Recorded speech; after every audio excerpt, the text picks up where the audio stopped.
नमस्कार साथियों, SK education channel में आपका स्वागत है। आज हम एक कहानी सुनाने जा रहे हैं और कहानी कुछ इस तरह है कि ऊंचे-ऊंचे पर्वतों से घिरा एक गांव था। गांव के पास नदी बहती थी और आसपास ऊंचे वृक्ष थे, पेड़ थे। गांव के सभी लोग बहुत अच्छे थे, नेक, ईमानदार और मेहनती थे। खेती करते थे और गाय, बकरी, भेड़ आदि पालते थे। इसी गांव में मटरा रहता था।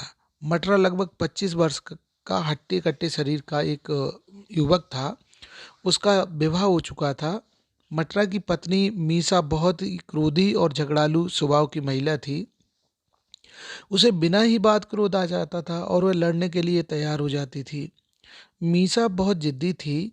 एक बार जो तय कर लेती उसे करके ही दम लेती थी। मटरा बड़ा ईमानदार और मेहनती था। वह गांव के एक साहूकार के घर पर नौकरी करता था। साहूकार मटरा की ईमानदारी और मेहनत से बहुत खुश था।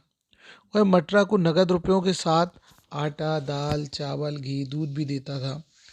मटरा को अपने मालिक से इतना मिल जाता था कि उसका काम आरंभ से मज़े से चल जाता था। मटरा और मीसा बहुत खुश थे। एक दिन अचानक साहूकार की मृत्यु हो गई। साहूकार की पत्नी और उसका बेटा बहुत दुष्ट थे। वे मटरा से काम तो बहुत लेते थे, किंतु उसे इतना भी नहीं देते थे कि उसका और उसकी पत्नी मीसा का पेट भर सके। कभी कभी तो ऐसी स्थिति आ जाती थी कि मटरा और मीसा को भूखे पेट सो जाना पड़ता था। मटरा और मीसा बहुत दुखी थे। एक बार मटरा और मीसा बहुत भूखे थे। आधी रात हो चुकी थी। मटरा और मीसा सोच में डूबे हुए थे। भूख के कारण उन्हें नींद भी नहीं आ रही थी। अब मैं साहूकार के घर काम नहीं करूँगा, मटरा बोला। साहूकार के घर काम नहीं करोगे तो फिर क्या करोगे? साहूकार के घर से कम एक समय का खाना तो मिल जाता है। उसकी पत्नी मीसा ने खींचते हुए कहा, मैं खेती करूँगा। मटरा की आवाज़ में आत्मविश्वास था कि मैं खेती करूँगा और उससे कमाऊँगा तो हम लोगों का पेट भर जाएगा, ऐसा उसने सोचा। लेकिन खेती के लिए ज़मीन कहाँ से आएगी?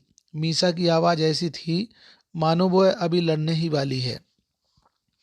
पहाड़ के नीचे की ज़मीन खाली पड़ी है, मैं उसी को ठीक कर लूँगा, मटरा ने अपनी पत्नी से कहा। लेकिन वह ज़मीन तो पथरीली है, कहीं पत्थर पर भी खेती होती है। मीसा की आवाज़ और कर्कश हो गई थी। तुम कुछ भी कहो, मैं पथरीली ज़मीन पर खेती करके दिखा दूंगा, मटरा बोला और दूसरी तरफ करवट लेकर सो गया। मीसा बड़ी देर तक बड़बड़ाती रही और अपनी किस्मत को कोसती रही। इसके बाद वह भी सो गई। अगले दिन मटरा प्रातःकाल उठा और पहाड़ों की तरफ चला गया। कुछ भी देर में वह एक ऐसे स्थान पर पहुंच गया जहां की जमीन समतल थी। यहाँ दूर दूर तक कोई ना कोई बस्ती थी ना खेती थी। मटरा को यह जमीन बहुत अच्छी लगी। उसने निश्चय किया वह इसी जमीन पर खेती करेगा। ये जमीन पहाड़ी के नीचे की थी। मटरा शरीर से बड़ा मजबूत था। वह अपने साथ एक खुरपी ले गया था। उसने ईश्वर का नाम लिया और खुरपी से खरपतवार काटने लगा, उखाड़ने लगा। मटरा को काम करते हुए अभी तक कुछ पल भी नहीं हुए थे कि उसके कानों से एक मधुर आवाज़ टकराई। मटरा, तुम क्या कर रहे हो? मटरा ने अपने चारों तरफ देखा। दूर दूर तक कोई नहीं था। मटरा को लगा कि आसपास कोई प्रेतनी है, भूतनी। वह डर गया। उसका मन हुआ कि वह भागकर दूर चला जाए, किंतु उसने अपने आप पर काबू किया और हिम्मत करके बोला, तुम कौन हो और मुझसे क्या चाहती हो? मैं एक परी हूँ। मैं नेक, ईमानदार और मेहनती लोगों की सहायता करती हूँ, अदृश्य परी ने उत्तर दिया। तुम परी हो तो दिखाई क्यों नहीं देती? मटरा ने पुनः प्रश्न किया। परी की आवाज़ बहुत मधुर थी और वह बड़े प्यार से बातें कर रही थी। अतः मटरा का डर काफ़ी हद तक कम हो गया था। उसे बस इस बात का आश्चर्य हो रहा था कि परी दिखाई क्यों नहीं दे रही। मटरा, तुम मुझे देख नहीं सकते, फिर भी मैं तुम्हारी सहायता कर सकती हूँ। इतना कहकर परी कुछ पल के लिए रुकी और बोली, अब मुझे यह बताओ कि तुम क्या कर रहे हो? परी रानी, मैं खेती के लिए ज़मीन साफ कर रहा हूँ। इतना कहकर मटरा ने पूरी कहानी सुना दी। ठीक है मटरा, तुम वृक्ष के नीचे आराम करो, मैं तुम्हारा काम कर दूंगी। लेकिन एक बात याद रखना, यहाँ तुम हमेशा अकेले आना, किसी अन्य व्यक्ति को कभी मत लाना या भेजना। अपनी पत्नी को भी नहीं वरना पछताओगे। परी ने मटरा को चेतावनी दे दी। मटरा कुछ देर तक सोच विचार करता रहा। इसके बाद पास के एक वृक्ष के नीचे लेट गया। वह थका तो था नहीं, फिर भी उसे कुछ देर में नींद आ गई और वह सो गया। मटरा कब तक सोता रहा इसका तो उसे पता नहीं चला, किंतु जब वह सोकर उठा तो शाम हो चुकी थी। मटरा ने लेटे लेटे एक अंगड़ाई ली और उठकर खड़ा हो गया। अचानक उसकी दृष्टि सामने की जमीन पर पड़ी। उसके सामने की जमीन पर कहीं कोई खरपतवार या पत्थर का टुकड़ा नहीं था। पूरी की पूरी जमीन खेती के लिए एकदम तैयार हो चुकी थी, जमीन बढ़िया बन गई थी। मटरा, तुम्हारी जमीन साफ हो गई, अब घर जाओ। परी की आवाज मटरा के कानों में पड़ी। मटरा ने परी को धन्यवाद दिया और घर आकर सो गया। उसने परी के संबंध में मीसा को कुछ नहीं बताया। अगले दिन मटरा फिर सवेरे खेत पर पहुंचा।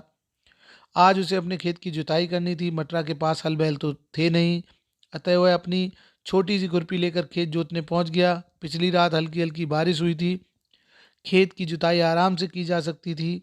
मटरा ने खेत पर पहुंचकर इधर उधर देखा और अपने काम में जुट गया। मटरा को अपना काम करते हुए कुछ ही पल बीते थे कि उसके कानों में परी की वही मधुर आवाज टकराई। मटरा, आज तुम क्या कर रहे हो? क्या मैं तुम्हारे काम में तुम्हारी मदद कर सकती हूँ? आज मटरा को डर नहीं लगा। उसने बड़ी विनम्रता से उत्तर दिया, परी रानी, तुम बहुत अच्छी हो। आज मैं अपने खेत की जुताई करना चाहता हूँ। तुम मेरी सहायता कर दोगी तो मेरा काम आसान हो जाएगा। मेरे पास तो हल बैल भी नहीं है। ठीक है मटरा, तुम वृक्ष के नीचे आराम करो, मैं तुम्हारा काम कर दूंगी। परी की आवाज़ सुनाई दी।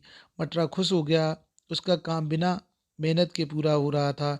वह उठा और पहले की तरह वृक्ष के नीचे जाकर लेट गया। कुछ ही देर में उसके खर्राटे बजने लगे। पिछले दिन की तरह मटरू की नींद शाम को टूटी। उसने देखा तो देखता ही रह गया कि उसके पूरे खेत में बहुत अच्छी जुताई हो चुकी थी। अब उसका खेत बुआई के लिए बिल्कुल तैयार था। मटरा ने परी को धन्यवाद दिया और अपने घर गया। अब मटरा का यह प्रतिदिन का काम हो गया था। वह सवेरे सवेरे अपने खेत पहुंच जाता। परी उससे काम पूछती और वह उसे काम बता देता। परी उसका सब काम कर देती और वह दिन भर वृक्ष की छाया में आराम से मजे से सोता रहता। मटरा ने अपने खेत में मक्का की फसल लगाई थी। उसके खेत में बड़े बड़े दाने वाले भुट्टे निकल आए थे। उसके साथ ही उसके खेत में आलू, भिंडी, लौकी, मटर, करेले आदि सब्जियां भी थीं। इन सब की देखभाल परी करती थी। मटरा तो बस सवेरे सवेरे खेत पर पहुंच जाता और वृक्ष के नीचे आराम से सो जाता और शाम को थोड़ी बहुत ताजी सब्जी लेकर घर आ जाता। परी के सहयोग से मटरा का सारा काम आराम से चल रहा था। वह आलसी हो गया था और सवेरे देर से खेत पर जाने लगा था। कभी कभी तो वह दिन भर घर पर पड़ा रहता था और खेत पर जाता ही नहीं था। मटरा ने अभी तक परी वाली बात किसी को नहीं बताई थी। उसने अपनी पत्नी से भी ये बात छिपाई थी। उसकी पत्नी बहुत खुश थी। उसे रोज ताजी सब्जियां मिलती थीं और मटर खाने को मिल रहे थे। परी ने उसे यह भी बताया था कि उसकी फसल कुछ ही दिनों में तैयार होने वाली है, इससे वह बहुत धनी हो जाएगा। मटरा अभी तक मीसा को खेत पर नहीं ले गया था, लेकिन उसने उसे दूर से देख लिया था। एक दिन मटरा खेत पर नहीं गया। वह दिन भर सोता रहा। शाम को उसे मीसा ने जगाया और कहा कि घर में सब्जी नहीं है, खेत से ले आओ। मटरा अब बहुत आलसी हो गया था। उसे मीसा का जगाना बहुत बुरा लगा। उसने मीसा को बहुत भला बुरा कहा और करवट लेके सो गया। मीसा बड़ी देर तक बड़बड़ाती रही और फिर खेत की ओर चल पड़ी। उसने खेत में लगी मक्के की फसल देखी तो खुशी से भर उठी। मीसा ने एक भुट्टा तोड़ा और उसके दाने निकाल कर खाने लगी। भुट्टे के दाने बड़े मीठे थे। मीसा ने अभी भुट्टे के कुछ ही दाने खाए थे कि उसके कानों से परी की आवाज़ टकराई, तुम कौन हो और यहाँ क्या कर रही हो? मीसा ने इधर उधर देखा, उसे कोई नहीं दिखाई दिया, इसलिए वह चुप रही। रात का अंधेरा बढ़ने लगा था। इधर कुछ देर बाद मीसा के कानों में फिर आवाज आई, तुम कौन हो और यहाँ क्या कर रही हो? इस बार आवाज में कुछ कठोरता थी। मीसा को बुरा लगा। वह बिना इधर उधर देखे बोली, तुमसे क्या मतलब? ये मेरा खेत है, मैं इसकी मालकिन हूँ, यहाँ जो चाहूँ सो करूँ। इतना कहते कहते मीसा क्रोध में आ गई और परी को भला बुरा कहने लगी। मीसा क्रोध में आकर जो मन में आया बोलती गई। अचानक उसने देखा उसके खेत के भुट्टे टूट टूट कर आसमान की ओर जाने लगे। कुछ ही दूर में पूरा खेत साफ हो गया। इसके साथ ही खेत की सारी जमीन पहले की तरह पथरीली हो गई। मीसा पहले तो बड़ी आश्चर्यचकित रही कि ये क्या हो रहा है। इसके बाद वहीं बैठकर रोने लगी। मीसा जब काफ़ी देर तक वापस नहीं लौटी तो मटरा को होश आया। जगह उसे परी की ये बात याद आई कि खेत पर किसी और को मत भेजना, अपनी पत्नी को भी नहीं। मटरा उठा और अपने खेत की ओर भागा, लेकिन तब तक बहुत देर हो चुकी थी। मटरा का खेत पहले की तरह पथरीला हो चुका था और वहीं बैठी हुई मीसा सुबक सुबक कर रो रही थी। मटरा ने खेत की हालत देखी तो पागलों की तरह चीखने लगा। वह बार बार परी रानी पुकार रहा था, लेकिन परी लोग जा चुकी थी। दोस्तों, ये कहानी चूँकि काल्पनिक कहानी है और इससे शिक्षा ये मिलती है कि जब कर्मठ व्यक्तियों की कोई मदद करता है, सहायता करता है, तो वो अपनी कर्मठता से पीछे हटने लगता है तो उसकी तरक्की रुक जाती है और वो फिर आगे नहीं बढ़ पाता है। तो कभी आलसी नहीं बनना चाहिए, मेहनत करना चाहिए और श्रम से ही आगे करते हैं। जब व्यक्ति स्वयं की मदद करता है तब ईश्वर स्वयं या उसके कोई मैसेंजर आपकी सहायता ज़रूर करते हैं।